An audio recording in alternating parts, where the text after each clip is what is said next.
This is The New Way We Work from Fast Company magazine, where we take listeners on a journey through the changing landscape of our work lives and explain exactly what we need to build the future we want.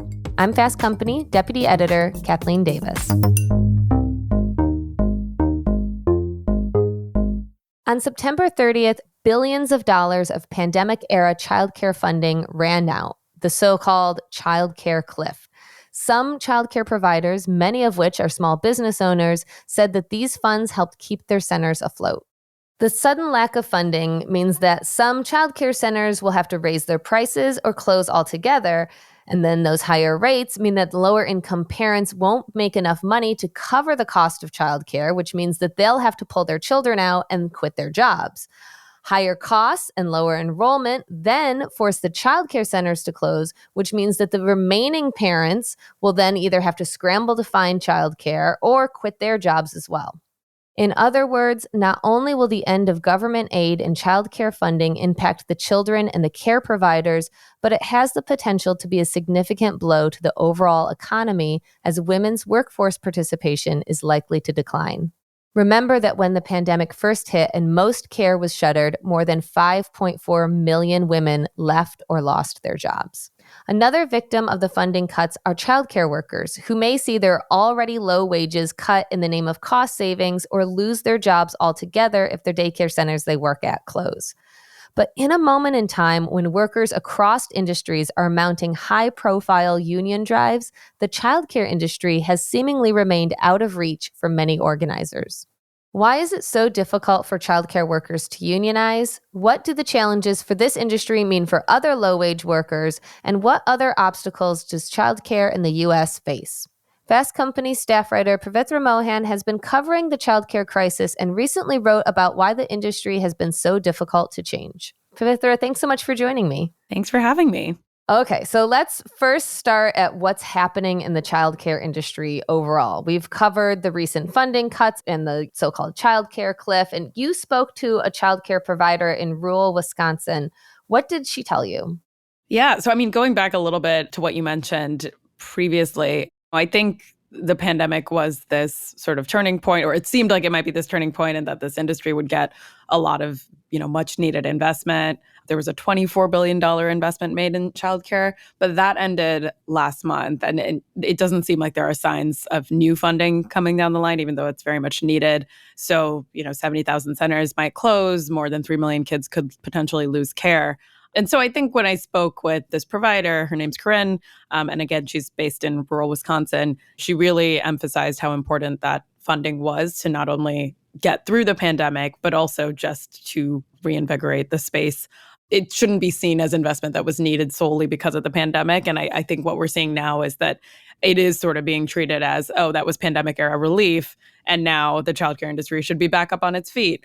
And I think that kind of ignores the fact that there has always been a lack of investment in this space. And so that was something that she really emphasized. And without that funding, providers like Corinne are going to have to raise their prices and have already been forced to raise their prices as the funding has decreased over the last 6 months or so. So this was kind of astounding. She said that she's already raised her prices twice and will have to do so again when the Wisconsin funding ends.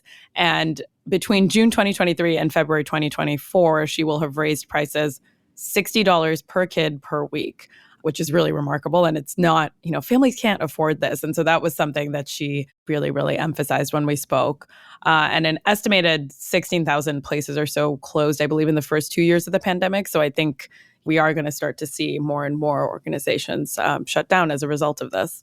That's a good point, because it's like I almost think that the word crisis just follows the word childcare in people's minds now. This was a crisis. This industry was in crisis. It was unsustainable before the pandemic. You mentioned in that article that how many centers had already closed? I believe it was 16,000 that had closed between 2019 and 2021. So it could be even more at this point. And all of these issues that we're going to talk about, all of these issues that the childcare industry has existed pre-pandemic, got worse during the pandemic, and you're 100% right. It's not like, and then we gave them this money and now they're fixed. No, they were in crisis in 2019. We're just going back to how it was then, but maybe even worse. And that price increase that you talk about, I have kids in preschool, and those price increases happen every year. It gets harder and harder. Like, your wages don't go up. the same, and if you're on the borderline already, and we've covered this too, childcare costs as much as college tuition in a lot of states. And it ends up equaling,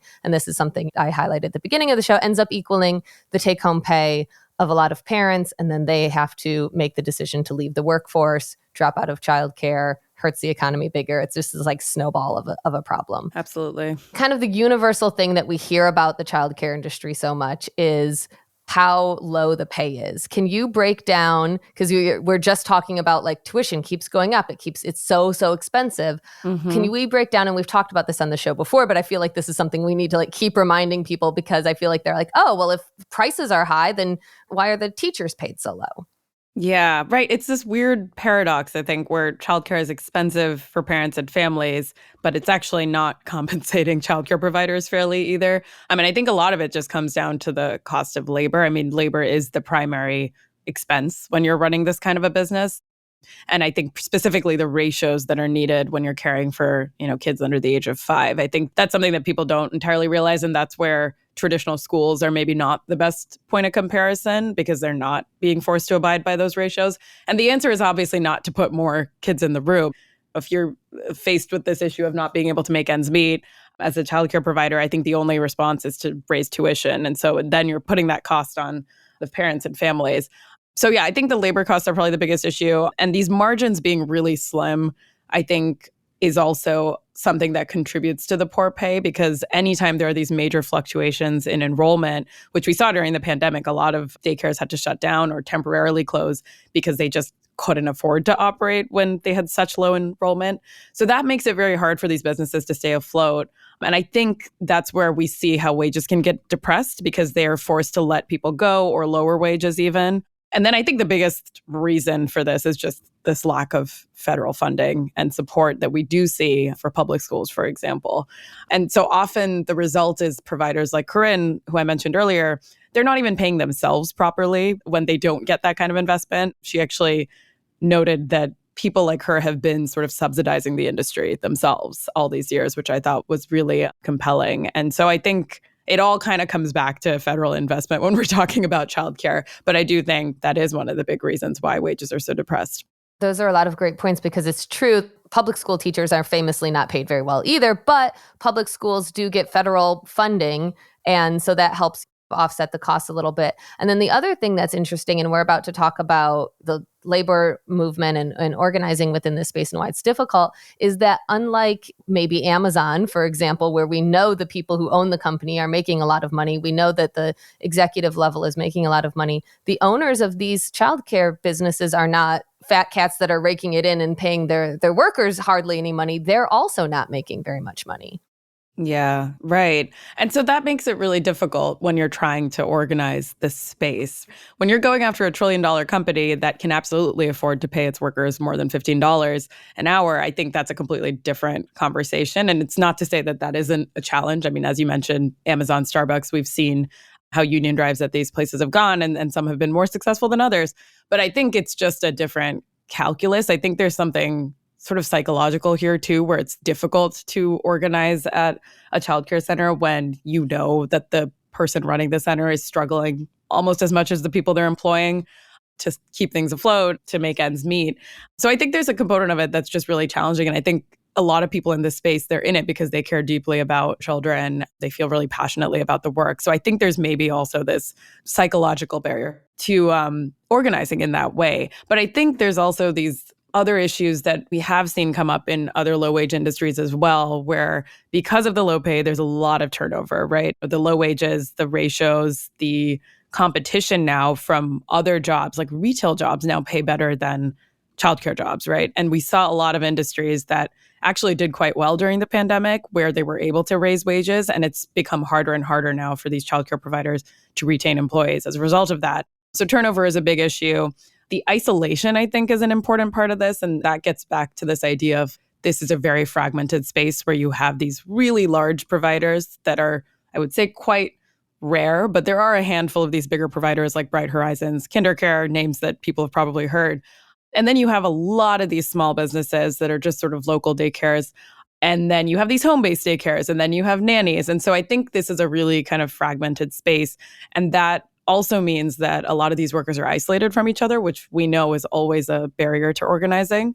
So I think that's another big piece of it. And then, of course, the profit margins, as we've discussed, being difficult. I think a lot of these issues are not necessarily unique to the childcare space, but it's just a confluence of all these different factors that make it difficult to organize.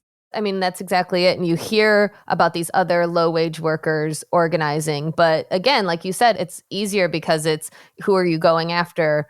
Amazon, that's a big corporation. Starbucks, that's a big corporation. Who are you organizing against when you work for a bunch of different small businesses and there's maybe only 3 people that you work with? Are you unionizing the 3 of you against your, not against, but like with exactly. your owner who's also trying to scrape by? And that's interesting what you say, this kind of more emotional connection and purpose-driven connection to your work that you probably don't have at Amazon or Starbucks or McDonald's or some of these other lower wage jobs. But when we talk about the childcare industry and the teachers there, the parallels always come in mind, and we've mentioned it a little bit with public school teachers, and everybody kind of knows that public school teachers have a very prominent union. And we talked about it a little bit, but what's the big difference between the childcare industry and public school teachers and how they were able to unionize and it's more challenging in the childcare industry?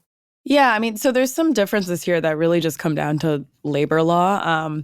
Public employees organize differently under different laws, whereas private sector employees organize under the National Labor Relations Act. And so that is actually a very key difference, and it does help explain why public school teachers have been able to organize more effectively. The other thing I will just say is I think the privatization of the childcare industry just brings with it a lot of issues, but this is one of them where the National Labor Relations Act has been criticized for just not having adequate anti-retaliation protections, which does make it really difficult for low-wage private sector employees to organize. And again, we've seen this, right, with Starbucks and Amazon. And I think the challenge of going up against those big companies is that you are very likely to face retaliation. And so we've seen how that has played out. And so the same thing kind of applies here, where these workers are very vulnerable to begin with. They're kind of strapped for time to begin with. I think the idea of even trying to organize is sort of a difficult thing for them to think about and start doing. And then on top of that, you don't have these strong anti-retaliation protections if, let's say, your employer were to let you go as a result of you organizing. So those differences in how you unionize under the law, I think actually are very important here.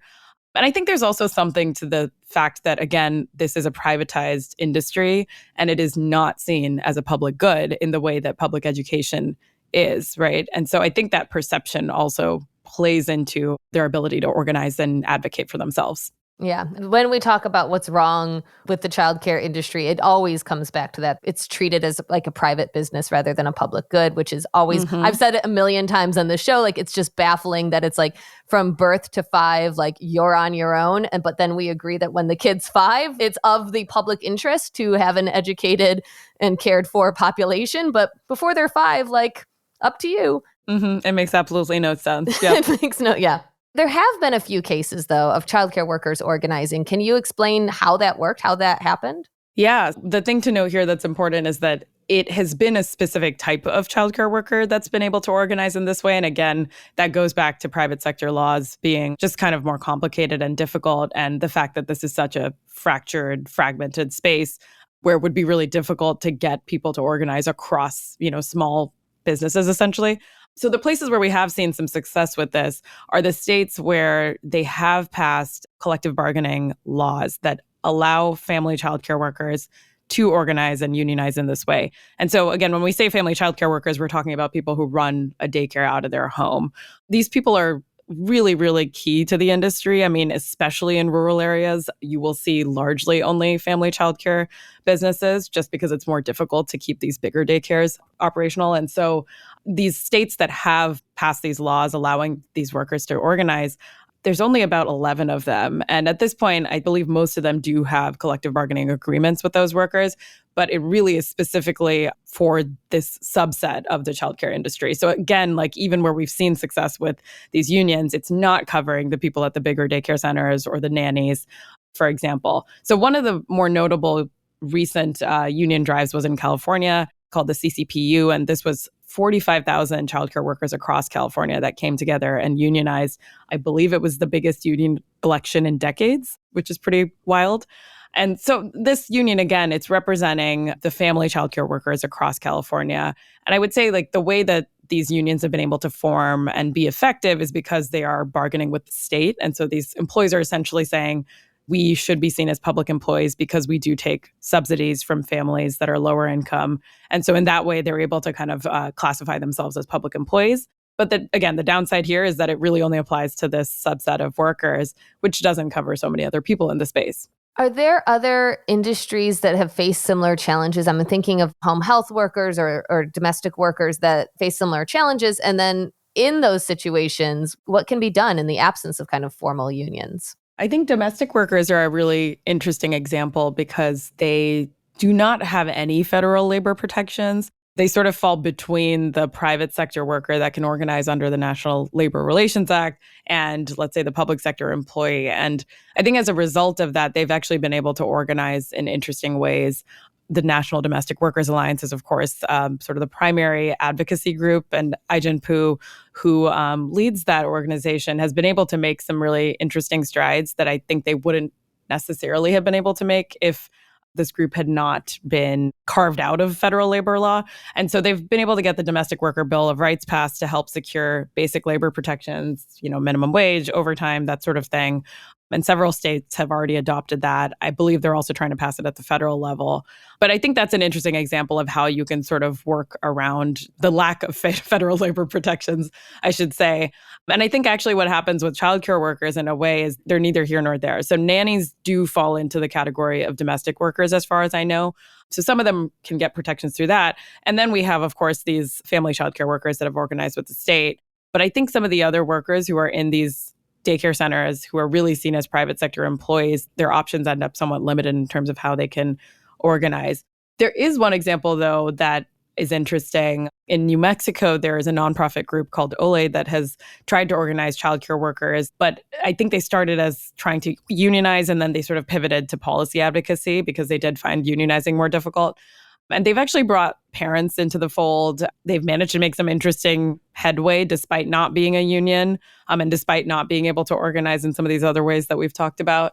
And they've gotten, I believe, increased reimbursements and subsidies for both providers and parents. And I think maybe in that case, part of the reason they've been effective is they've brought families into the fold. So there are examples of structures and states that have been able to do this effectively. I think it's really difficult, but I do think we've seen some interesting examples of it. Yeah, I guess it does feel like for this particular industry, policy advocacy is probably the best way to go because it's so fractured. And it feels like such a double bind because it's like these are the workers who could benefit the most from union protections, but it's one of the most difficult industries to organize. Yet at the same time, it's a public good that when it falls apart, like other parts of the economy fall apart too. It's really an industry that kind of can't be solved piecemeal like this. And we had a recent article from a childcare expert, Elliot Haspel. He outlined some of the hurdles that childcare funding faces, and the biggest of which is that lawmakers can't agree on where the funding should come from.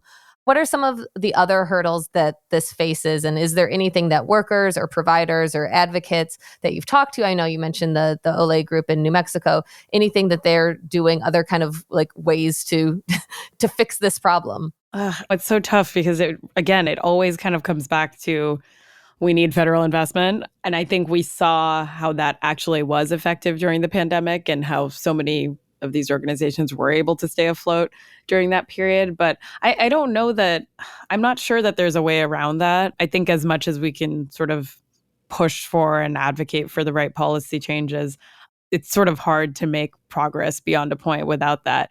I guess one of the things I would highlight that I haven't talked about is it is pretty impressive to see some of the gains that these labor unions have made, the ones that have organized with the state through collective bargaining. They've been able to get retirement benefits in California. So that is pretty remarkable. There are things that can be done. This is not the most hopeful response, but I think we've seen that there are some pretty significant benefits to even organizing in these sort of smaller ways. And I think one other thing to keep in mind is just even if these unions are not including all childcare workers, it certainly helps in terms of bringing visibility to the issue. I think making these sort of gains, even for just family childcare providers, can help kind of lift the industry as a whole. And I think one thing that several people I spoke with mentioned is that when you're pursuing unions, even if, let's say, it's not a successful unionizing effort, I think there's something to be said about sort of the narrative and the visibility that comes with these really sort of large, visible union efforts. And again, we've seen that with Starbucks and Amazon, right? There's a certain amount of attention that you get, whether that's press coverage or just getting the attention of lawmakers.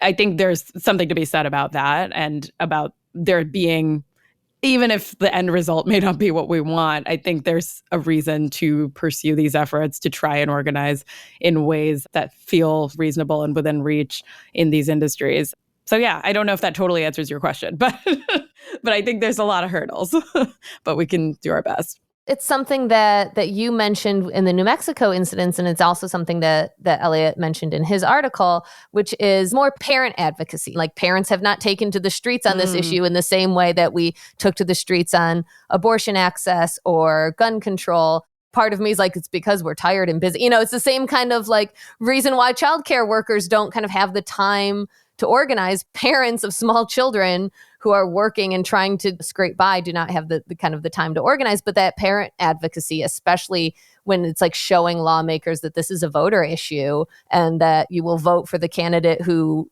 backs this, can make a difference. And I will say, like, it does feel like a piecemeal progress. There has been some things in like some states. Obviously, it's New York City, passed universal pre-K several years ago, which was a game changer and honestly kept people working and kept people in the city. And then they upped it to 3K. Other states are kind of following that. But it's like, it's the same sort of problem with, and Elliot has written about this too, of like linking childcare as like a job linked benefit. You lose your job, you lose your childcare.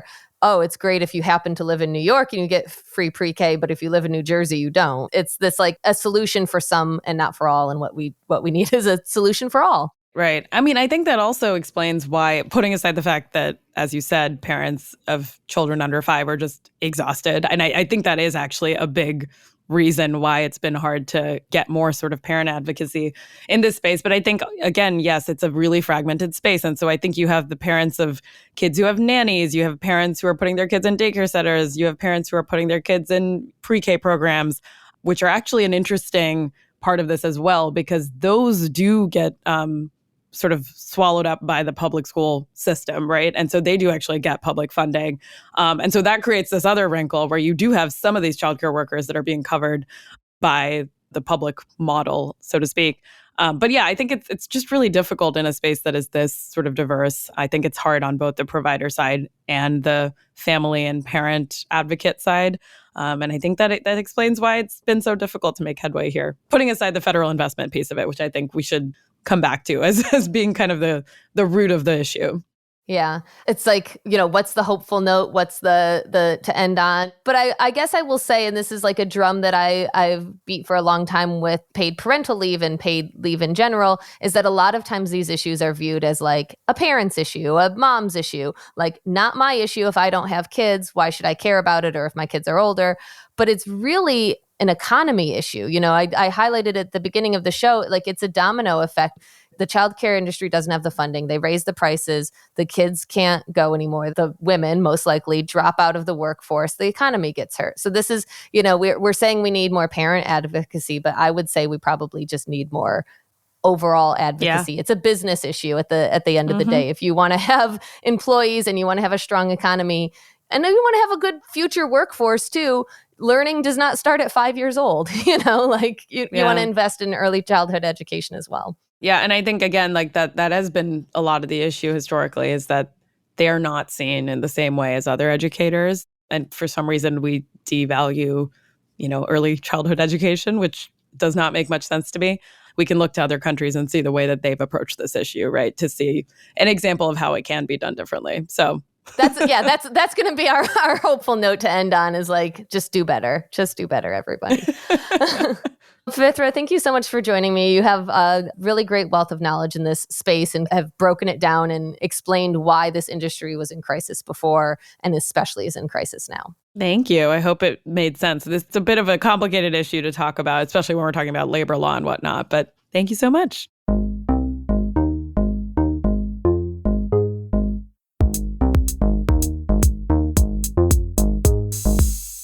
And that's all for this episode. If you're a new listener, be sure to subscribe to The New Way We Work wherever you listen. And if you like this episode, leave us a rating and review on Apple Podcasts. And we want to hear from you. Work is changing every day. What's the most pressing issue on your mind? Email us at podcast@fastcompany.com or share on social media with the hashtag The New Way We Work. The New Way We Work is produced by Joshua Christensen and Julia Shu with editing by Nicholas Torres.